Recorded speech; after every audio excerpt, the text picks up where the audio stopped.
The murder of faction leader Joseph Masseria brought an end to the gang warfare, and the two groups united to form the organization now dubbed as La Cosa Nostra. It was not a peaceful beginning. Salvatore Maranzano, the first leader of La Cosa Nostra, was murdered within 6 months. Charles Lucky Luciano became the new leader. Maranzano had established the La Cosa Nostra Code of Conduct, set up the family divisions and structure, and established procedures for resolving disputes. Luciano set up the National Crime Syndicate, or Commission, to rule all La Cosa Nostra activities. The commission included bosses from 6 to 7 families. Structured not unlike its Sicilian predecessors, the hierarchy at work in any Cosa Nostra organization is comprised as follows. At the top, the undisputed leader of the organization, the boss, also called the Don. The consigliere is a counselor and advisor to the boss. The consigliere is a trusted friend and confidant, and usually the number 3 man in the family.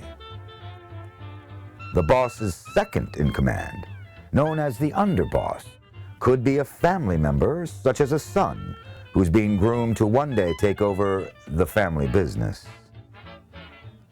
A capo is a ranking maid member or non-blood relation, but still of Italian descent and a trusted, loyal servant of the organization, of a family who leads a crew of soldiers, similar to a military captain. Soldiers, or made men, are the lowest members of the crime family, but still command respect within the organization. To become made, soldiers are required to take an oath of silence, called omerta. In some families, another requirement is that candidates commit murder. Finally, an associate is an individual who is part of a capo-led crew, but he has not been made. He commits crimes under the protection and direction of made members and remits the share of his illegal proceeds to his direct made superior. La Cosa Nostra today is most active in the New York metropolitan area, parts of New Jersey, Philadelphia, Detroit, Chicago, and New England. It has members in other major cities and is involved in international crimes. In 1931, after a mafia conflict known as the Castellamarese War and the murder of Giuseppe Masseria, Salvatore Maranzano stepped into the boss of all bosses role and set about reorganizing and restructuring the gangs of New York. He reintroduced the old world hierarchy, steeped in Sicilian tradition. Maranzano himself came to be viewed as one of the mustache Pete, or old-fashioned mafioso, unable to adapt to the new times. For example, he disapproved of his one-time partner Lucky Luciano's dealings with Jewish gangsters like Meyer Lansky and Bugsy Siegel, in spite of the profits brought in from such alliances. For his backwards thinking, Maranzano began to be viewed as a threat to the expansion of mob operations and was ordered killed by Lucky Luciano, who soon assumed the title of boss of all bosses. Though Maranzano was disposed of, the restructuring of the mafia worked and began giving birth to what we now know as the 5 families of New York.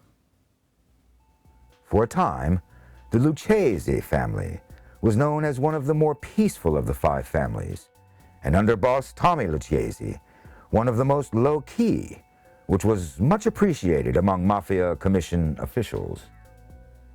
Rather than treat his soldiers as expendable, Lucchese made sure his men were well taken care of, which only served to strengthen the organization. Running rackets in trucking, clothing, and labor unions, as set up by the previous boss, Tommy Galliano, this saw the Lucchese family become one of the most profitable as well. By the 1980s and 90s, however, the family had become one of the bloodiest and sloppiest. In April of 2006, it became known that 2 New York City police detectives had been working as informants and assassins for the Lucchese family. The detectives, Louis Eppolito and Stephen Caracappa, were each given life sentences and served as a reminder that the Mafia's influence still held sway with many public officials. The Bonanno crime family can officially trace its roots back to the 1880s in Sicily, where the Castellamare del Golfo family warred with the Buccellato clan, a rivalry that traveled with them in the 1900s when the family immigrated to Williamsburg, Brooklyn. The storied family would face years of disgrace, however, when the commission would kick the Bonannos out for suspicion of dealing in heroin, and in 1981, they learned that an associate and nearly fully made member of the family, Donnie Brasco, was actually an undercover FBI agent named Joe Pistone. From 1967 to 1981, Pistone infiltrated the Bonanno operation as Donnie Brasco, developing close relationships with gangsters like Anthony Mira, Sonny Napolitano, and Lefty Guns Ruggiero. Even after Brasco was revealed to be an informant, and Napolitano was assassinated for his introduction of Brasco to the family, Napolitano's girlfriend Judy delivered this message to Pistone from Napolitano. Donnie, I always knew that you weren't cut out for that world because you carried yourself different. You had an air of intelligence, you know? I knew that you were much more than just a thief. You're a good friend to Sonny and me. Sonny didn't have any ill feelings towards you. Pistone had a kind of admiration and respect for the Mafia operations, but didn't really share the affection that he elicited in his Mafia contacts. The Mafia has survived so long because they have stayed the same as far as their rules and regulations.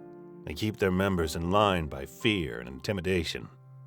If you get caught breaking one of these rules, you're gonna die. I don't quote Shakespeare. This is not the movies. They are a dangerous plague on our society. Today, the Bonanno crime family operates mainly in Brooklyn, Queens, Staten Island, and Long Island. The family also maintains influence in Manhattan, the Bronx, Westchester County, New Jersey, California, Florida, and has ties to the Montreal Mafia in Quebec. Named after legendary boss Vito Genovese, the Genovese crime family was once considered the most powerful organized crime family in the nation.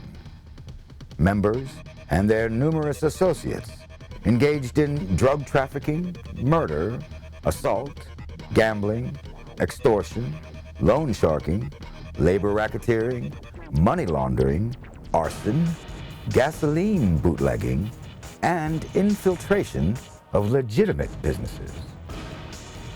The Genovese crime family has its roots in the Italian criminal groups in New York controlled by Joseph Masseria in the 1920s. The family history is rife with murder, violence, and greed. Masseria sparked the so-called Castellamarese War in 1928 when he tried to gain control of organized crime across the country.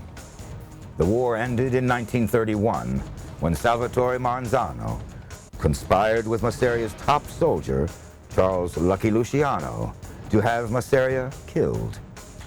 Maranzano emerged as the most powerful mafia boss in the nation, heading up 5 separate criminal groups in New York and calling himself boss of bosses. 2 of the most powerful La Cosa Nostra families, known today as the Genovese and Gambino families, emerged from Maranzano's restructuring efforts. Maranzano named Luciano the first boss of what would later be known as the Genovese family. Luciano showed his appreciation less than 5 months later by sending 5 men dressed as police officers to Maranzano's office to murder him. With Maranzano out of the way, Luciano became the most powerful mafia boss in America and used his position to run La Cosa Nostra like a major corporation. He set up the La Cosa Nostra Commission, or ruling body, composed of 7 bosses, and divided the different rackets among these families. In 1936, Luciano was sentenced to 30 to 50 years in prison. 10 years later, he was released from prison and deported to Italy, never to return. Thanks for watching. If you'd like to help us produce more compelling historical content like this, please like, comment below, and share this video with fellow history buffs. And of course, be sure to subscribe to help keep history happening. Across the sea where flying fingers play.